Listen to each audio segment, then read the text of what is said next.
Hello and welcome to this session in which we will discuss failure to pay and failure to file penalties. When it comes to your taxes or tax obligation, there are two critical deadlines that you have to keep in mind. Not filing your tax return on time, which is failure to file, and not paying enough of your taxes that you owe. It's called failure to pay. So missing either of these deadlines can result in penalties from the IRS, and two different penalties. So each of these penalties for failure to file and failure to pay penalties. Let's go ahead and get started. Farhat Accounting Lectures is a supplemental educational tool that's going to help you with your CPA exam preparation as well as your accounting courses. My CPA material is aligned with your CPA review course such as Becker, Roger, Wiley, Gleam, Miles. My accounting courses are aligned with your accounting courses broken down by chapter and topics. My resources consist of lectures, multiple choice questions, true-false questions, as well as exercises. Go ahead, start your free trial today.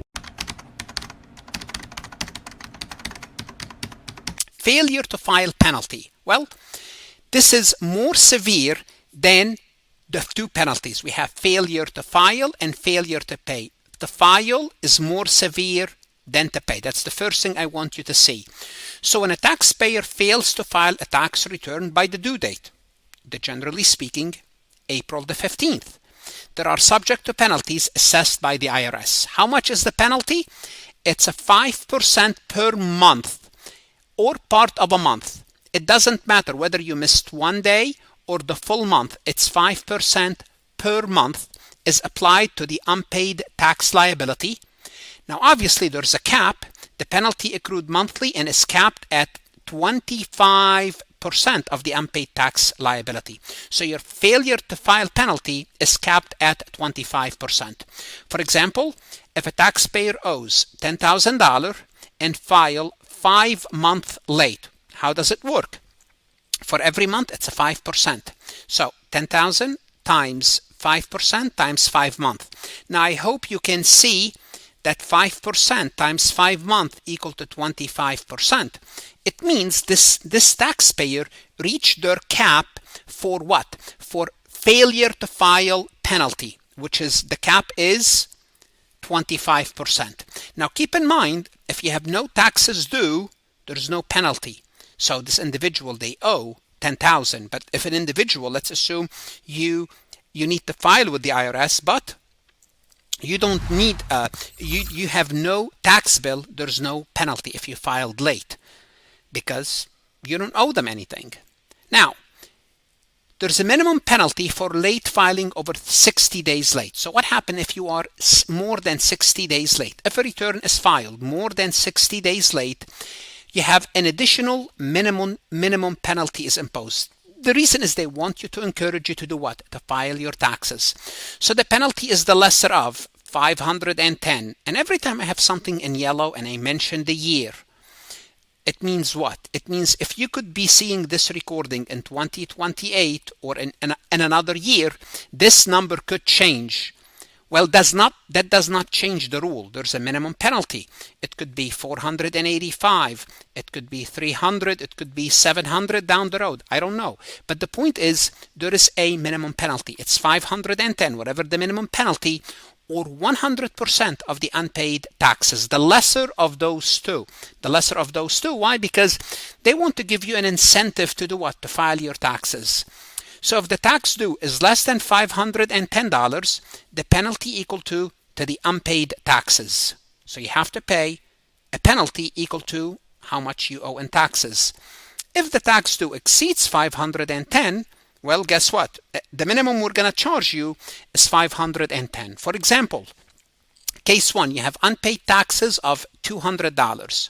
Well, you paid the lesser of 510 or 200. Now we're assuming you are over 60 days late. Well, in this situation, you pay a penalty of $200, not 510, because your taxes are 200. So guess what? This is a penalty and you still have to pay your taxes. Let's assume you have $1,000 in unpaid taxes. Well, your penalty is the lesser of 510 or $1,000? Well, we're not going to charge you $1,000. That's a lot because the amount becomes substantial, but the minimum is $510. Just I want you to remember this penalty applies to failure to file. Why? Because if a return is filed but taxes are unpaid, there's a failure to pay penalty. So there's a failure to pay and failure to file. And also you have interest will accrue on unpaid taxes and penalties that will compound the amount. I just want you to know and be aware of this. Now let's talk about failure to pay penalty. Pay. You are not paying enough of your taxes. The failure to pay penalties is imposed when a taxpayer does not pay their tax liability by the due date. What's the rate? The rate is 0.5% of the unpaid tax liability per month or part of a month. So the penalty continues to accrue up to the maximum again of 25% of the unpaid tax liability. For example, if a taxpayer owes $10,000 and pays late for 10 months. So what's the penalty? 10,000 times 0.5%, which is 0.005 times 10, which is the penalty is 500. When does the penalty begins? Well, it begins with the due date. So the failure to pay penalty is calculated starting with the due date for the taxes, typically April the 15th if we are discussing for an individual. One more time, this taxes applies to the amount that you owe, not your full taxes. You exclude estimated taxes. So what's the relationship between failure to pay and failure to file? Because sometimes they both apply. If both the failure to file and failure to pay penalties apply for the same month, the failure to pay penalty offset the failure to file. So whatever you have failure to pay will be used as a credit for the penalty for the failure to file. So the combined penalty for the failure to file and the failure to combine in the same month cannot exceed 5%. Together they cannot exceed 5%. Example, if a taxpayer owes $10,000 and both penalties apply for 1 month. So the failure to file, 5% times 10,000 equal to 500, and we're going to assume the 0.5 for the whole month. 0.5% times 10,000 equal to $50. Well, if we combine them, what's going to happen? This $50 failure to pay penalty would apply to the failure to file, which reducing the total penalty to $450. Now, is there other ways to reduce the penalties? Sure. The first thing is file on time. Even if you cannot pay, the failure to file penalty is much steeper than failure to pay penalty. So file your taxes on time, even if you don't have the funds to pay it. But file, you avoid the failure to file penalty. Well, if you can pay an amount, pay. This is basically, we're talking about tax strategies here. Simple, basic, pay as much as you can. The more you pay, the less you owe, the smaller to failure to pay penalty because it's based on the outstanding balance. So it's better to pay a partial amount than paying nothing. Request an extension. Now, request an extension basically does not give you the option not to pay. You can request the extension form 4868, but you still have to make the payment. So if you can make the payment with the extension, that's great, but at least file the extension so you don't have to have failure to file penalty.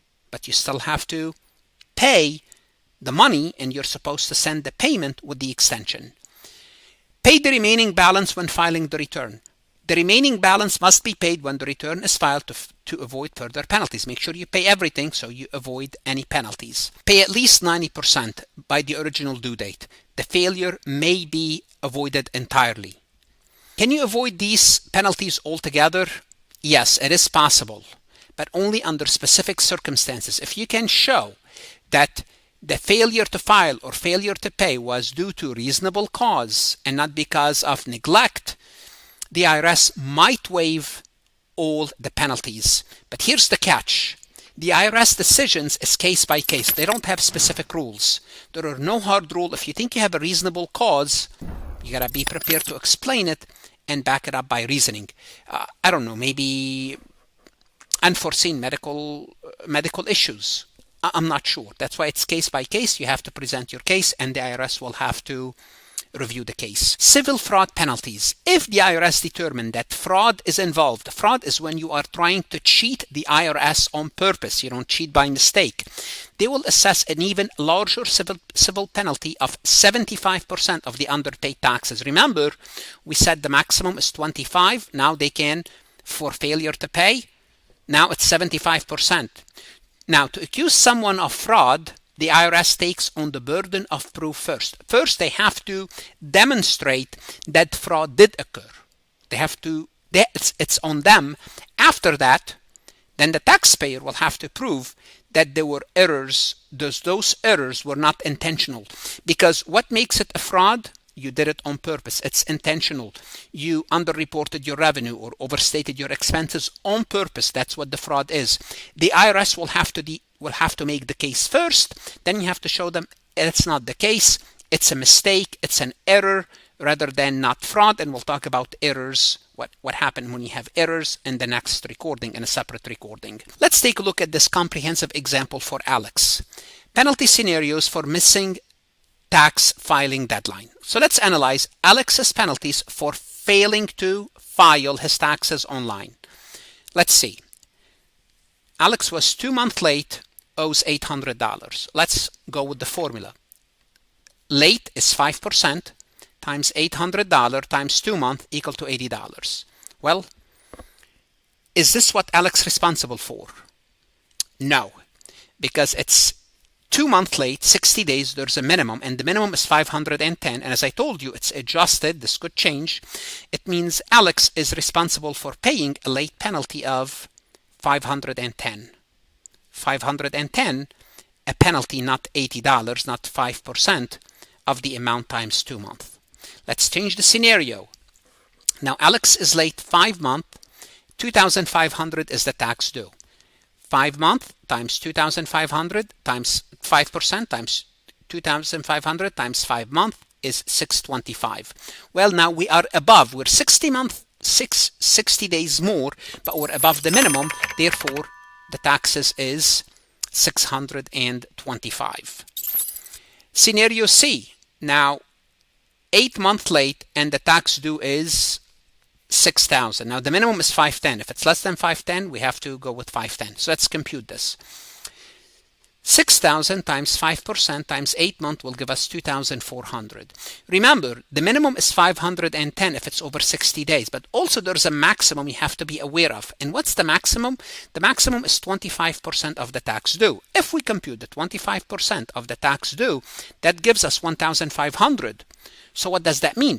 It means the penalty is not 2,400, the penalty is 1,500. So you have to be careful. That's why I'm working those various scenarios, because on the CPA exam, on the enrolled agent exam, this is what they will try to trick you, or on your income tax course for that matter.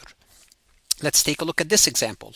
Now, Alex is 12 months late due to fraud, and we have $20,000 tax due. Well, let's compute this. 15% times 2,000 times 12 months is 36,000. Well, what are we limited to? We're limited to 75% when it comes to fraud of the amount due. So the penalty is 15,000, which is 75% of the amount due when it comes to fraud. So now Alex will have to pay 15,000. What should you do now? You want to go to Farhat Lectures, look at additional lectures, multiple choice, true false, resources. That's going to help you whether you are studying for your CPA exam, enrolled agent exam, income tax course, or any other finance or accounting professional certification. Invest in yourself.